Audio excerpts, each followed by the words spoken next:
নমস্কার, দীপক টিভিতে আপনাদের সবাইকে স্বাগত। অবশ্যই ২০২৪ শারদীয়া অনেক অনেক শুভেচ্ছা এবং অভিনন্দন সবাইকে। সামনেই দুর্গাপুজো এবং তার আগেই আমাদের একটি বিশেষ তিথি আমাবস্যা। এই আমাবস্যার দিনই কিন্তু মহালয়া এবং এই মহালয়ার দিনই আমরা পিতৃতর্পণ করি।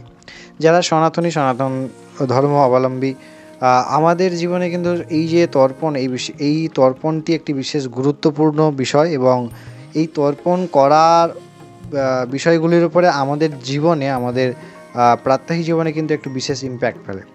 তো আমরা প্রায়শই ছুটে ছুটে সবাই তর্পণ করতে চলে যাই, কিন্তু এই তর্পণ করার সময় বিশেষ কয়েকটি বিষয় আপনারা কিন্তু লক্ষ্য রাখবেন বা মনে রাখবেন, কারণ এটি হচ্ছে পিতৃপুরুষদের উদ্দেশ্যে আমাদের সম্মান।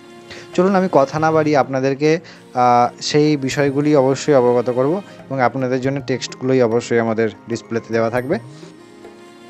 তো প্রথম যেটি অবশ্যই মেনে তর্পণ করবেন সেটি হচ্ছে ২রা অক্টোবর মহালয়া এবং এই দিন অমাবস্যা অবশ্যই থাকছে এবং এই দিন আপনারা যদি তর্পণ করছেন সকাল অর্থাৎ সূর্য উদয় থেকে ১.৫ ঘন্টা মানে ১.৫ ঘন্টা থেকে ২ ঘন্টার মধ্যে, অর্থাৎ সূর্য উদয় যখন হচ্ছে তার থেকে ১.৫ থেকে ২ ঘন্টার মধ্যে কিন্তু আপনারা তর্পণ করার প্রচেষ্টা করবেন।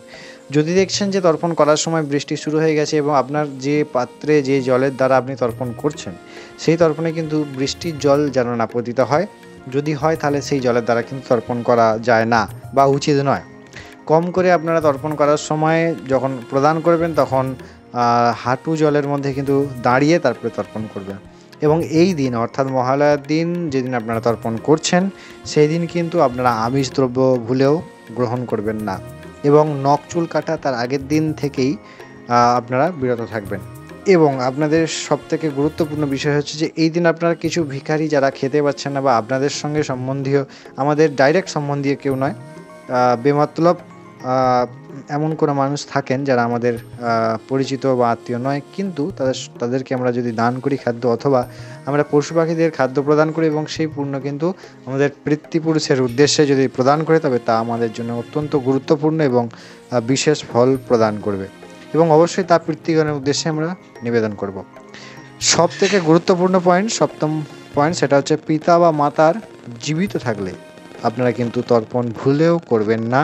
আপনারা মানসিকভাবে ভগবানের কাছে প্রার্থনা করুন আপনার পিতৃপুরুষ যারা এই পৃথিবীতে আর নেই অবশ্যই তাদের নিশ্চয়ই কল্যাণ হবে এবং এই ধরনের শাস্ত্র এবং ধর্মমূলক ইনফরমেটিভ ভিডিও পাওয়ার জন্য আমাদের চ্যানেলটির সঙ্গে যুক্ত হয়ে থাকুন সাবস্ক্রাইব করে।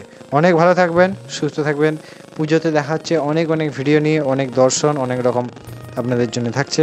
খুব ভালো থাকুন।